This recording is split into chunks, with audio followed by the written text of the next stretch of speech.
example, discussing spiritual warfare and how we are seeing the illusions of separation promoted within our society in order to destroy our society. It's probably one of the most controversial opinions one can have, that we are under wide-scale demonic attack with participation of these world government systems. This is the stuff that's considered mental illness to most people. If Alex Ansary, born in Portland, Oregon, went in a mainline Democrat direction, right, there'd be no shortage of parties, significant others, exes as well as current. Same thing with the Republican, right? If I just pick the box, I wake up early in the morning at 4 o'clock, between 3 o'clock, 4 o'clock, and 5 o'clock, in like what we'll call a special space, to where it's almost as if I'm looking at what this lifetime and what this reality is all about from a observer perspective. And this is a hell realm. I was ranted about something on Facebook, but from what I understand about this society, trying to remember exactly what I said, when you see the depths of evil of this society and how widespread the genocide is, as I speak now and project in the direction of the courthouse, where I'll be extorted an hour from now. So when we see this level of injustice, Afghanistan comes to mind, hundreds of thousands of bombs dropped this year, a massive increase since last year. The will to live, it's like the art form of maintaining the will to live, passion for life, because these injustices are building, and a lot of people are going to see checking out as a solution to what's going on. Take a look at what's being revealed in the media right now.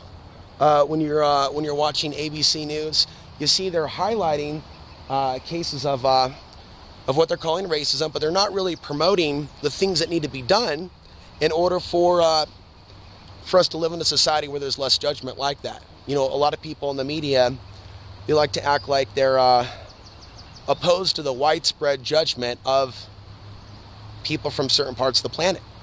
But when we have a mainstream media that promotes certain terror narratives, the mainstream media is instrumental. They're not opposed to it. They can go ahead and play another role now. And people that think that they're activists can go ahead and label the mainstream media like friends of these people from all over the world, but they're really not.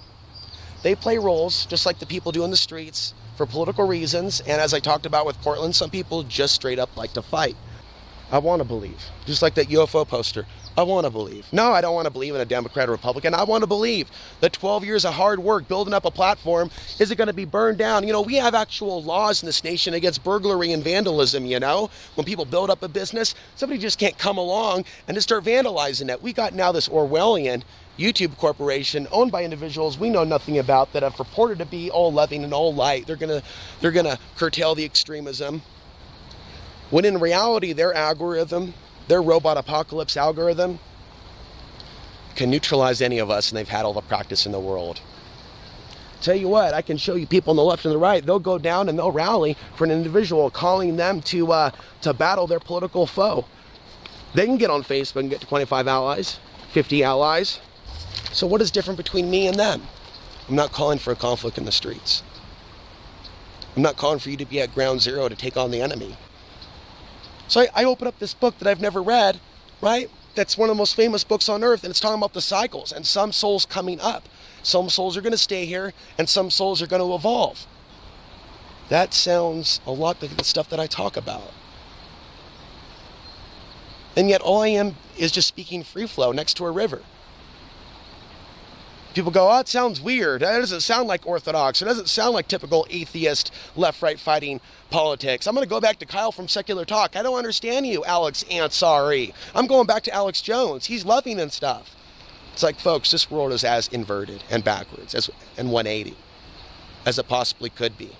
Linda Moulton Howe, my friend and jealous in Texas, was telling me that she was talking about a parallel universe where things are more aligned. And I think that, as I conclude here, that's more the truth than it being a fallen planet. We're a fallen universe. We're a planet within a larger universe.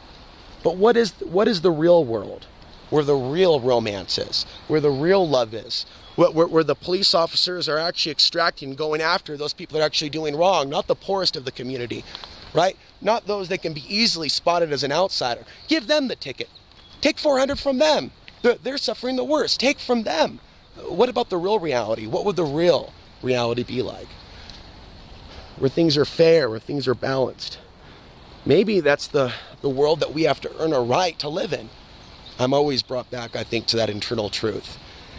Until the next video, I'm Alex Hansen reminding you, and everyone that may be around me, eavesdropping in human form and animal and spirit, the path to the ultimate truth and place of power, real power, not military power, not monetary power, real power still lies within.